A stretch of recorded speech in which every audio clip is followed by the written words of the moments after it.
इन सब विचित्र परिवर्तनों से जब जनता घबराने लगी, तब क्रम से इस भारतवर्ष में प्रतिश्रुति, पहला सन्मति, दूसरा क्षेमंकर, तीसरा क्षेमंधर, चौथा सीमंकर, पांचवा सीमंधर, छठा विमल वाहन, सातवां चक्षुमान, आठवां यशस्वी, नौवां अभिचंद्र, 10वां चंद्राभ, 11वां मरुदेव, 12वां प्रसन्नजीत, 13वां और नाभिराज।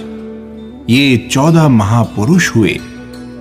इन महापुरुषों ने अपने बुद्धि बल से जनता का संरक्षण किया, इसलिए लोग इन्हें कुलकर कहते थे। यहां पर 14वें कुलकर नाभिराज का कुछ वर्णन करना अनावश्यक नहीं होगा, क्योंकि कथानायक भगवान वृषभनाथ का इनके साथ विशेष संबंध रहा है। यहां जब भोग भूमि की रचना मिट चुकी थी और कर्म भूमि की रचना प्रारंभ हो रही थी, तब अयोध्या नगरी में अंतिम कुलकर नाभिराज का जन्म हुआ था। ये स्वभाव से ही परोपकारी, मृदुभाषी और प्रतिभाशाली पुरुष थे। उनकी आयु 1 करोड़ पूर्व की थी और शरीर की ऊंचाई 525 धनुष की थी। इनके मस्तक पर बंधा हुआ सोने का मुकुट बड़ा ही भव्य मालूम होता था। इनके समय में, जन्म के समय, बालक की नाभि में नाल दिखाई देने लगी थी। महाराज नाभिराज ने उस नाल के काटने का उपाय बतलाया था, इसलिए उनका नाभिराज सार्थक नाम प्रसिद्ध हुआ था।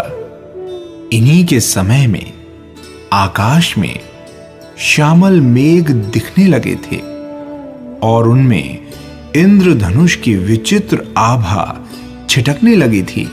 कभी उन मेघों में मृदंग के शब्द जैसा सुंदर शब्द सुनाई पड़ता और कभी बिजली चमकती थी। वर्षा होने से पृथ्वी की शोभा अपूर्व हो गई थी।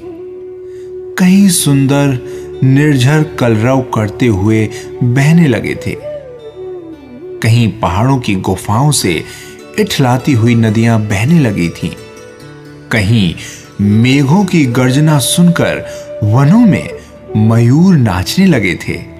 आकाश में सफेद बगुले उड़ने लगे थे और समस्त पृथ्वी पर हरी हरी घास उत्पन्न हो गई थी, जिससे ऐसा मालूम पड़ता था मानो पृथ्वी हरी साड़ी पहनकर नवीन अभ्यागत पावस ऋतु का स्वागत करने के लिए ही उद्यत हुई हो।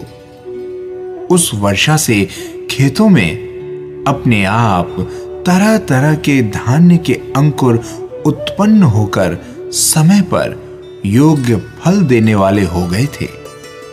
इस प्रकार उस समय यद्यपि भोग उपभोग की समस्त सामग्री मौजूद थी, परंतु उस समय की प्रजा उसे काम में लाना नहीं जानती थी, इसलिए वो उसे देखकर भ्रम में पड़ गई थी। अब तक भोग भूमि बिल्कुल मिट चुकी थी और कर्म युग का प्रारंभ हो गया था, परंतु लोग कर्म करना जानते नहीं थे, इसलिए वे भूख प्यास से दुखी होने लगे। एक दिन चिंता से आकुल हुए समस्त प्राणी महाराज नाभिराज के पास पहुंचे और उनसे दीनतापूर्वक प्रार्थना कर कहने लगे, महाराज, आपके उदय से अब मन चाहे फल देने वाले कल्प वृक्ष नष्ट हो गए हैं। इसलिए हम सब भूख प्यास से व्याकुल हो रहे हैं। कृपा कर जीवित रहने का कुछ उपाय बतलाइए। नाथ, देखिए, कल्प वृक्षों के बदले ये अनेक अन्य वृक्ष उत्पन्न हुए हैं जो फल के भार से नीचे झुक रहे हैं। इनके फल खाने से हम लोग मर तो नहीं जाएंगे। और ये खेतों में कई तरह के छोटे छोटे पौधे लगे हुए हैं जो बालों के भार से झुकने के कारण ऐसे मालूम होते हैं मानो अपनी जननी मही देवी को नमस्कार ही कर रहे हो। कहिए, ये सब किस लिए पैदा हुए हैं? महाराज, आप हम सबके रक्षक हैं, बुद्धिमान हैं। इसलिए इस संकट के समय हमारी रक्षा कीजिए। प्रजा के ऐसे दीनता भरे वचन सुनकर नाभिराज ने मधुर वचनों से सबको संतोष दिलाया और युग के परिवर्तन का हाल बताते हुए कहा कि भाइयों, कल्प वृक्षों के नष्ट हो जाने पर भी ये साधारण वृक्ष तुम्हारा वैसा ही उपकार करेंगे जैसा कि पहले कल्प वृक्ष किया करते थे। देखो, ये खेतों में अनेक तरह के अनाज पैदा हुए हैं। इनके खाने से तुम लोगों की भूख शांत हो जाएगी और इस सुंदर कुएं, बावड़ी, निर्झर आदि का पानी पीने से तुम्हारी प्यास मिट जाएगी।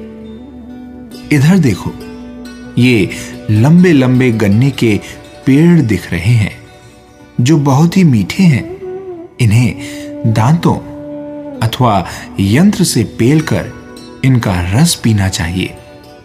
और इस ओर देखो, इन गाय भैंसों के स्तनों से सफेद सफेद मीठा दूध झर रहा है।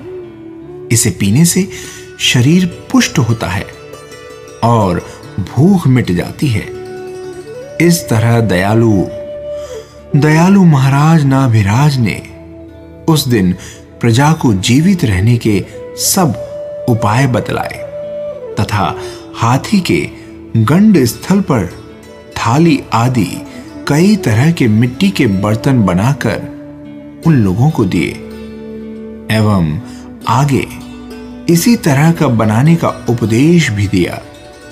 नाभिराज के मुख से ये सब सुनकर प्रजाजन बहुत ही प्रसन्न हुए और उनके द्वारा बतलाए हुए उपायों को काम में लाकर सुख से रहने लगे। पहले लोग बहुत ही भद्र परिणामी होते थे, इसलिए उनसे किसी प्रकार का अपराध नहीं होता था। पर ज्यों-ज्यों समय बीतता गया, त्यों-त्यों लोगों के परिणाम कुटिल होते गए और वे अपराध करने लगे। इसलिए नाभिराज ने और उनके पहले के कुलकरों ने अपराधी मनुष्यों को दंड देने के लिए दंड विधान भी चलाया। सुनिए, उसका दंड विधान प्रारंभ के 5 कुलकरों ने अपराधी मनुष्यों को इस तरह शोक प्रकट रूप दंड देना शुरू किया था। उनके बाद के 5 कुलकरों ने शोक प्रकट करना तथा अब ऐसा नहीं करना, ये 2 दंड चलाए थे और उनसे पीछे के कुलकरों ने धिक, ये 3 प्रकार के दंड चलाए थे।